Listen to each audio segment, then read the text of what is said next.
Do women belong in engineering? Interesting topic. Let's talk about that. Welcome to another episode of The Good, Bad, and Ugly of Business. I'm your host, Catryn Becker. And in this podcast, we talk to all sorts of interesting and successful people so we can learn what failures they have gone through to get them to this place of success. Because while a smart person learns from their own mistakes, a genius learns from the mistakes of others. So today I've got a great guest here for you. She comes from something called AEC, which is Architect, Engineering, and Construction World. And she helps find the best fit for you. So when you're looking to change careers or move careers within your job, you'll always find a home. So Bryce Batts, co-founder of Career Collective, welcome to the show. Thank you so much. I'm so excited to be here.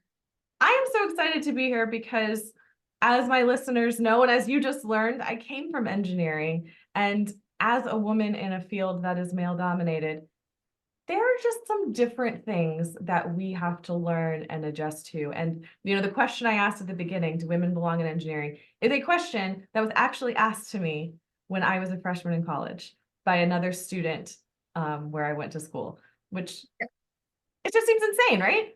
Yeah, I'm shaking my head because that is absolutely insane. I can't even believe anyone would ask that. And, even in the 2000s, it's not 1950. Right? And he was bold enough to ask. So you have to wonder, like, how many other people are thinking it and just Sure. enough sense not to say it. Oh, that's wild. And of course, 100% women belong in engineering. And I think they make up like 20% of the AEC industry. Last time I saw that statistic, and obviously we need a lot more women in this male dominated industry for And that's sure. a similar case to the space that you are in staffing and recruiting. That's a bit of a male dominated field as well, right?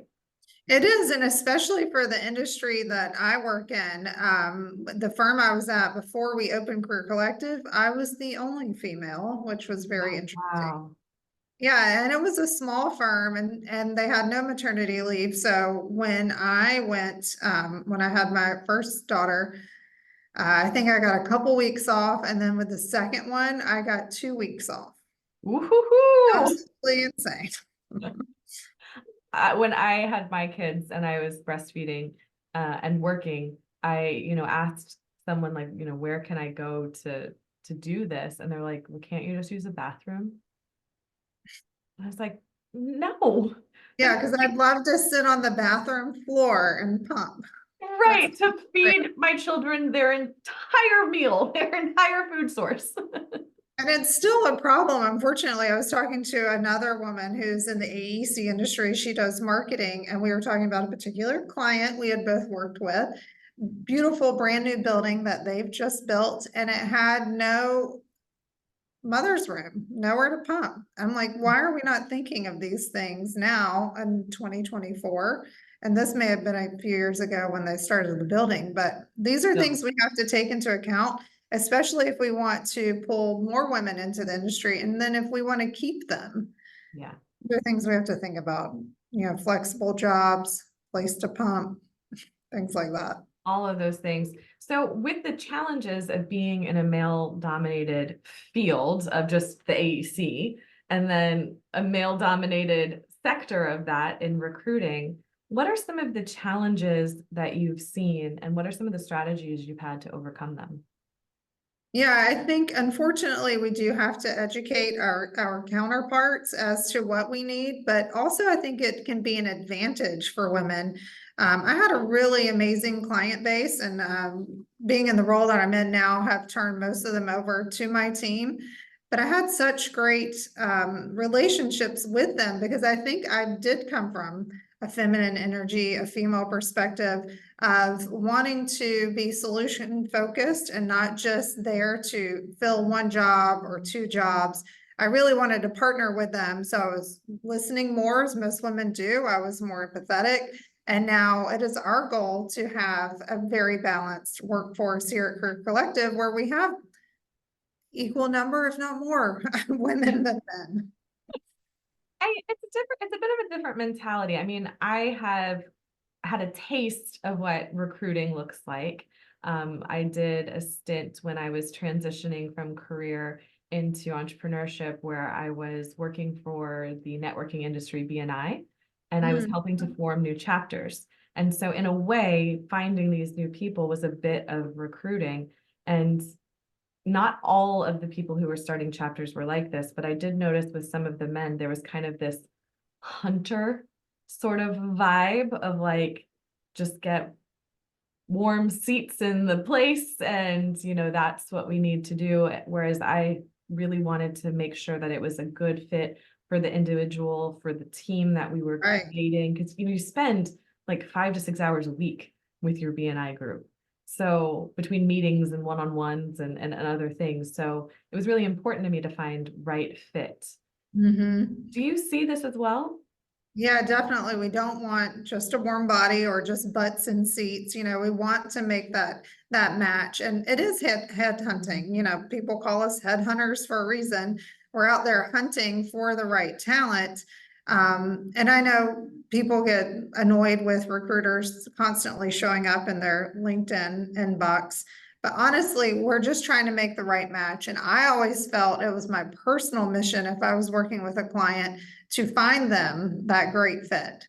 And so I would gather as much information about the client as possible and then pass on what I could to the candidate to make sure there's that good match there. And we tell the candidate too in the beginning, that first conversation, it really is just an exploratory call to see if what you have matches up with what they want. And then you can decide from there if you want to continue the conversation.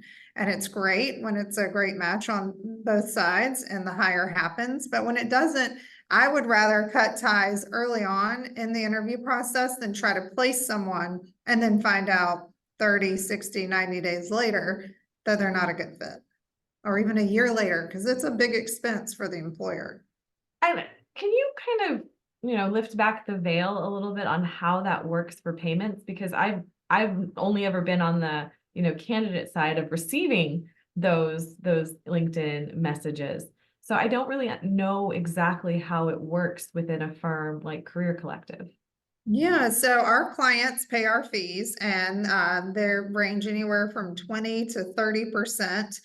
And that is a percentage of the candidate's first year base salary.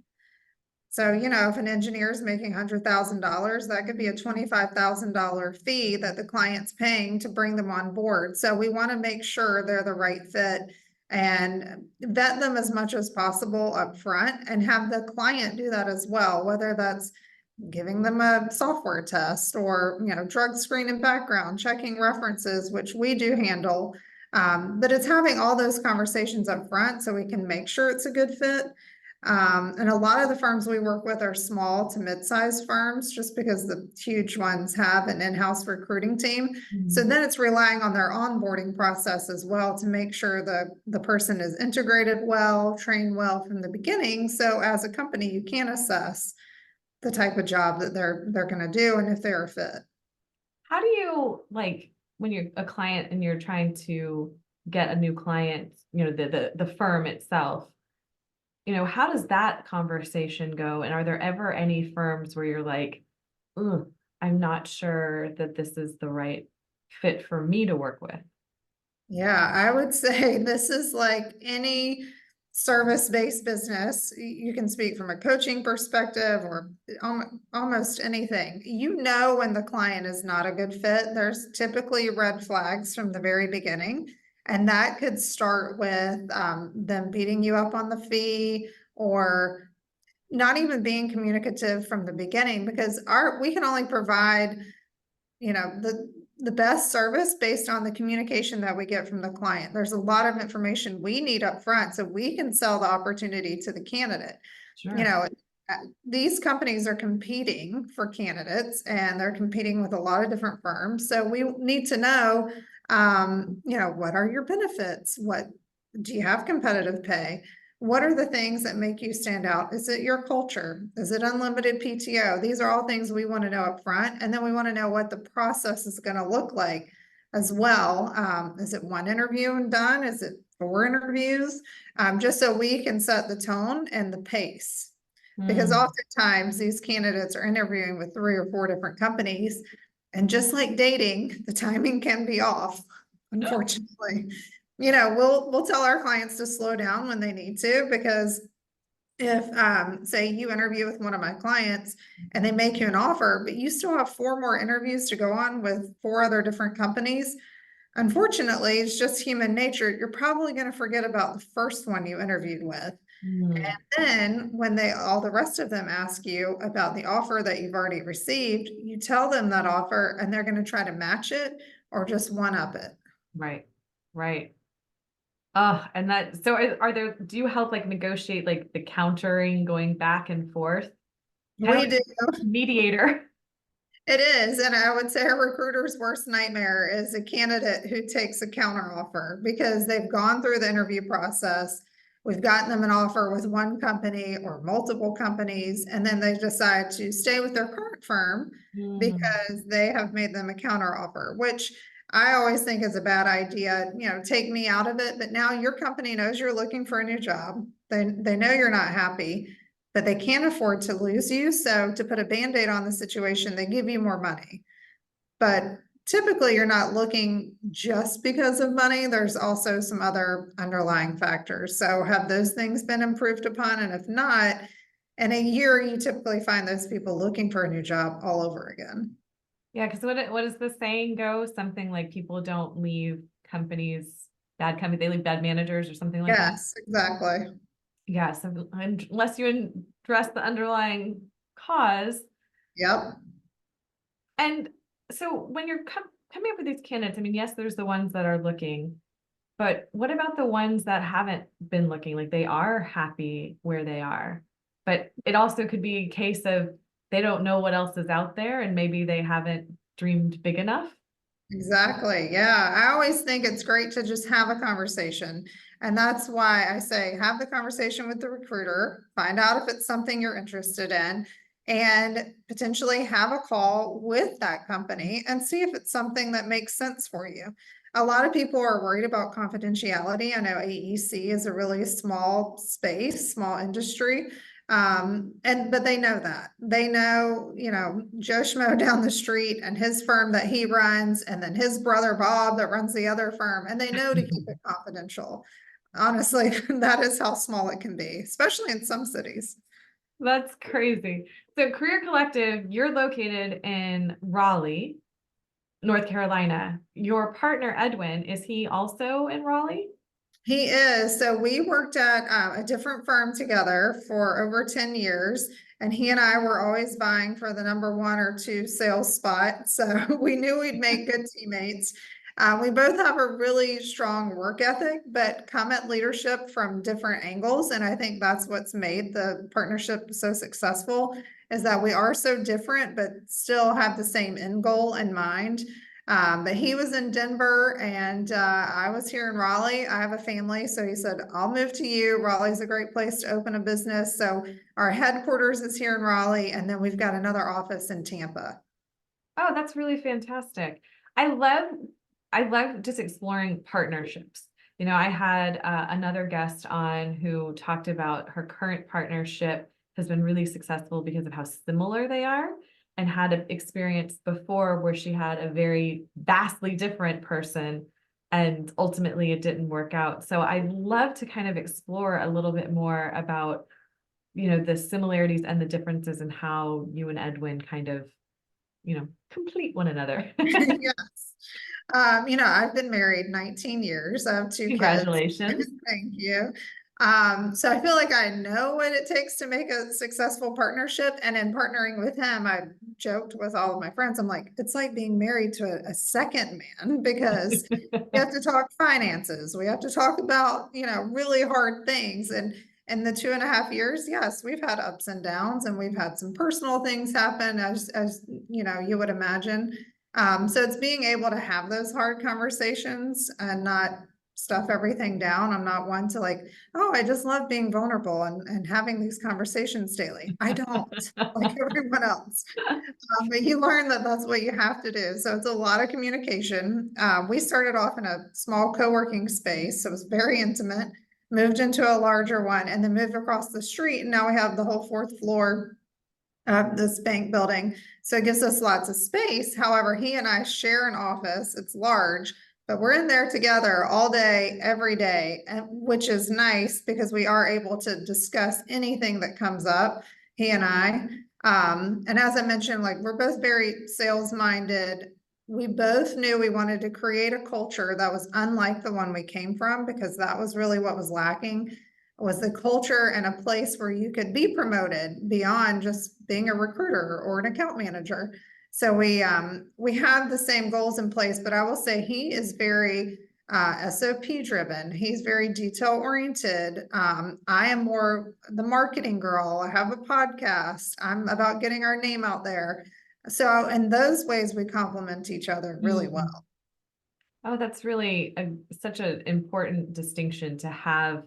You know, it's almost like the left brain thinker and the right brain thinker, and having Yeah. those two halves come together Yep.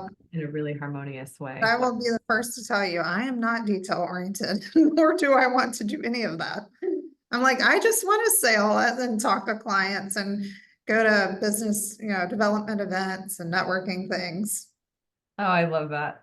So the firm before was also in the AEC It industry? was, yeah. So funny enough, when we left, there's always some trepidation there and some fear on my end because I wasn't the sole breadwinner, but I will tell you, I made more money than my husband, and we have two kids, and I had a lot to think about when it came to opening a business.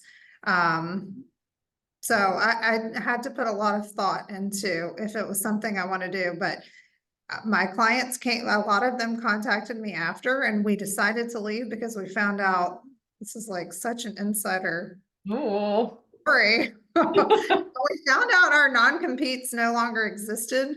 Uh, Quote unquote lost. I don't know what to say exactly, but we were able to leave, and so we decided to do it while we could. And I know that's changing a lot now too. It sounds like they're passing a new law that says non-competes are it's not going to be easily upheld. And there was some fear after we started. Would the old employer come after us? But there was no leg to stand on, so we felt comfortable moving forward. And that feels like kind of like a sign, right? Like to Yeah. get that piece of information right when you're considering this. Yes, yeah, for sure. And it's funny enough, I had clients who like looked me up on Facebook after. Um, yep. Really?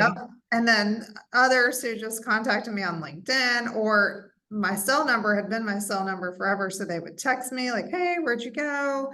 You're our favorite recruiter or our favorite, account manager. And I'm like, well, I can still work with you and I would love to reconnect. But that must feel really good It to did. It did. have them reach out like that, because I mean, as easy as it is for us to connect in this day and age, I mean, I'm in Houston, you're in North Carolina, and for me, I feel like we could just be sitting in a coffee shop or something having this Yeah. conversation. But most people, like, just to even reach out to someone, like, I don't know about you, but I'll get a text message from a friend and be like, oh, I'm definitely going to respond to that, and then completely forget for weeks. So I for know. people to, right, like, I don't, that's a whole nother conversation. Yes. But for people to take that time and energy to seek you out says a lot about what you offer and what you bring and how you help people.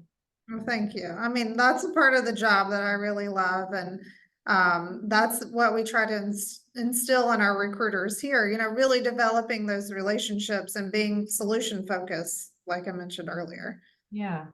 Well, and it's not like, and I did my research on you ahead of time, so I know that this wasn't something like you went to school to be a recruiter, right? And I don't think it's something that maybe, I don't know, maybe there's some people that go out and say, this is what I want to do. But what do you think are some of the characteristics that make a good recruiter? Yeah, I feel like in the past, people just kind of fell into recruiting. It wasn't like you grow up and go, oh, I want to be a recruiter.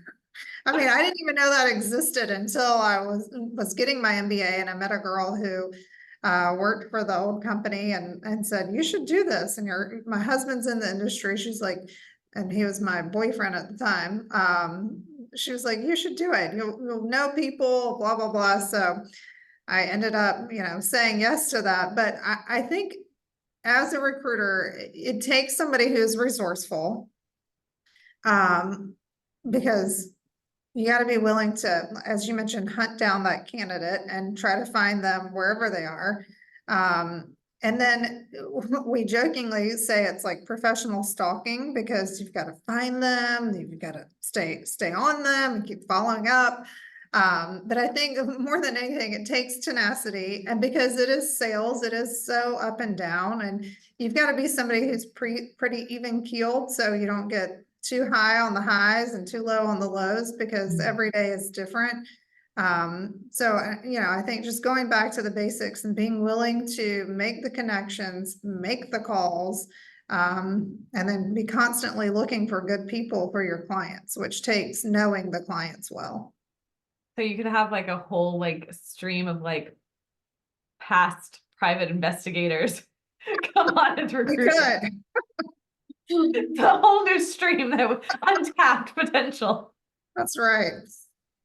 And the industry's changed a lot too. Like, speaking of, we used to get a list of PEs when people got their professional engineering license. Like, okay, these are the people who've gotten their license, and we'll just call down that list. Well, now most people don't even answer their phones. So that's why you're messaging them through LinkedIn or Indeed, or you're texting them when you find their resume. I know personally my phone is turned off for numbers I don't know, because you would end up answering spam calls all day long. All day. Yeah, I I recently had a spam call come through where, like, you know how the name shows up if it's registered, and it said actual person. And I almost answered just because I was like, that was clever, and I want to reward cleverness, but I didn't have the time at the moment. So I just took a screenshot of it and then hung up. Like, an actual person is calling me. Right, like, oh my gosh, that's totally gonna convince me to do this. So funny. So thinking back on, your career and the different things you've done, you've had your MBA, you owned a textile shop, right? You've done all these different things. Do you think this is going to be something you continue to do for a long time? Do you feel like this is Career Collective is really ticking all those boxes for you? I do, because I think I'm an entrepreneur at heart, which is why I was able to stay at the old company for so long. I worked remotely. I was one of the few who just ran my desk from home every day, which was great. Like, talking about being able to retain women in the workforce. I had two small kids. They're now 9 and 14, so I have a lot more flexibility. But at the time, I was able to take them where they needed to go. And then I went home and worked hard. And side note, all my male employees, or sorry, male colleagues thought I must have had an assistant at home because I was able to get so much done. And I'm like, you don't get it. I'm paying for daycare for my kids. Of course, when I'm home, I'm working, and I'm working Right. not just watching Real Housewives. But I do love recruiting. And, for the longest time growing up, I thought I want to own a clothing store. I've always loved fashion. But they say you don't have to have a business for every passion that you have. And I think I learned that the hard way. Retail is really, really hard. So it was fun. I enjoyed being in the store and seeing my customers face to face. Yeah. That part was fun. Going to market and buying all the clothes was fun. But I also enjoy making money, and that's what's back to recruiting.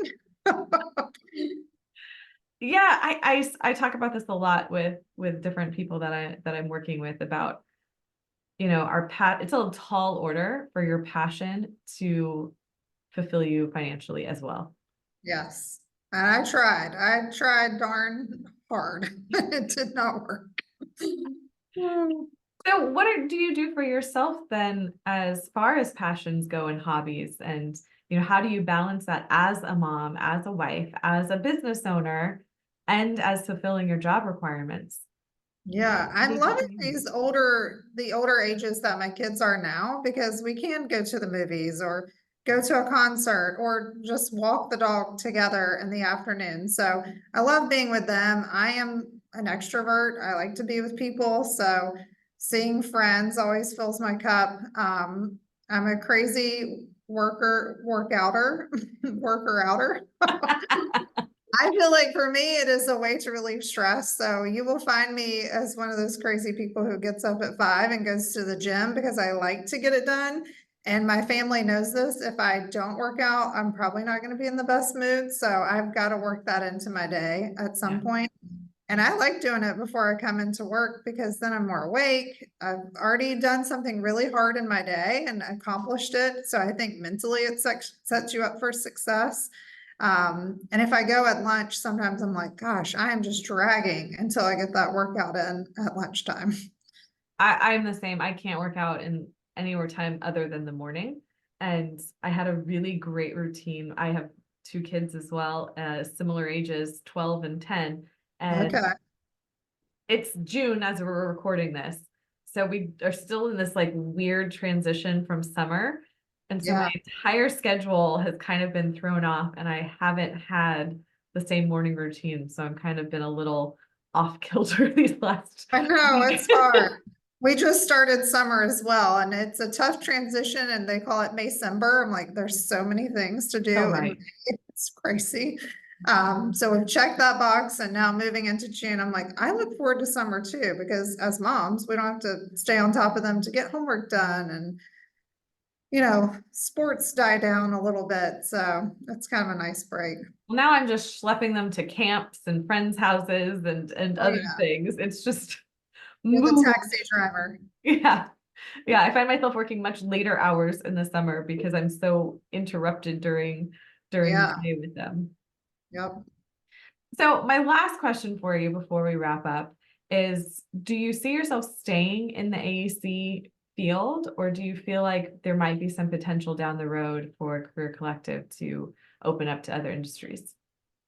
Yeah, we have been exploring other industries, but mainly just thinking, researching a little, trying to decide if that's something we'll do down the road. And, I'll never say never. So I think that door is open. I recently found a financial controller for one of my architecture clients, and that was fun. So we're thinking maybe we'll start working some more ancillary roles for our AEC clients, because we do know the industry so well, and then we'll see where it goes from there. Do you guys do like fractional workers as well? Or is it always like full-time positions? For us, it's just full time. I know there's a need for some contract employees, especially lower level positions, but most of the time, the positions we're working on, our clients want someone who's going to be with them long term. So we're focused on those perm roles. This has been such an enjoyable conversation, Bryce. I've really loved connecting with you and sharing, the work stuff and the personal stuff and the family stuff and all of that coming together. So thank you for being so open and sharing with us. Oh, well, thank you. This has been so fun. And I mean, you know the industry as a former engineer yourself. That's right. So for those listening who are thinking of, they're either already in the industry or thinking of joining the industry, please share how they can reach out and work with you. Yeah, so our website is probably the best way. It's mycareercollective.com. And I live on LinkedIn. It is always open on my browser. So you can always find me on LinkedIn, Bryce Batts. Perfect. And so they can reach out to you as candidates or as companies? Definitely. Yep. And I would love to have a call or just chat with you in whatever way it's easiest for you. Oh, that's perfect. And you work nationwide, right? We sure do. Yep. All right. So listeners, no matter where you are, if you're considering this industry, I've had quite a few engineers on here, so giving you quite a wide range to think of. Please reach out to Bryce so that you can get that white glove service to find the perfect home for you. Thank you so much. Well, thank you so much. And to the listeners, thank you for being here. I appreciate you so much. We wouldn't be here without you. Please make sure to like this episode, to rate the podcast, share it with someone who might find this interesting. And until next time, have a great day, everyone.